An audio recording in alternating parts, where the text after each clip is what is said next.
So I would say that the number one things that you need to consider before the container arrives is accessibility and ground placement. So we will talk through with you the size of the equipment that's required. You may see the equipment if you're visiting one of our locations to get an understanding of what the physical size and length requirements are of the trucks and the trailers that we use. As a general rule, for a 20-foot container, we need 50 to 60 feet of length to be able to drop the container off. The container slides off the back of a truck, so we need enough space for the container, plus the truck, plus an element of space to be able to get out of that particular situation. For a 40-foot container, we need roughly 100 to 110 feet.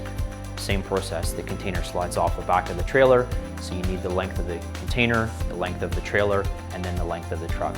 So physically being able to get into the location is incredibly important, making sure that there aren't any restrictions, any gates, posts, anything overhead that could become an obstacle. Once we've been able to navigate that, once we've been able to determine that there's sufficient space for the truck to get in, drop the container off, and still also be able to get back out. The third thing is sort of the ground that it's going to sit on. So containers can sit directly on the ground. So it's important to understand that the way the containers are designed is that the floor of the container is not resting on the ground. It's in an elevated position. So essentially the container is designed so that forklifts can pick the container up from the side.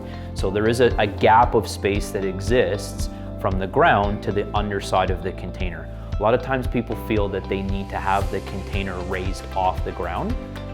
That's personal preference, and every delivery site is a little bit different, but the container itself is already raised off the ground. The weight points on a container are in the corners, not running along the sides.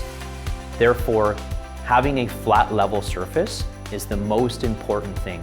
When you are putting structural points underneath the corners, there is a potential for those to sink and therefore have the container become unlevel.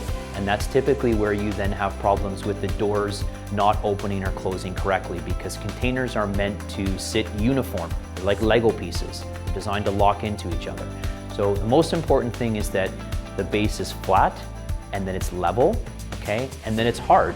You know, it's very, very large industrial type equipment that is going to be coming in and out of your property. So we do not, in most instances, have the ability to drive through fields or drive across front lawns. This is a large, heavy piece of equipment, and it needs to be delivered safely and appropriately without putting either the equipment or the individual at risk, and you as a customer, your property at risk as well.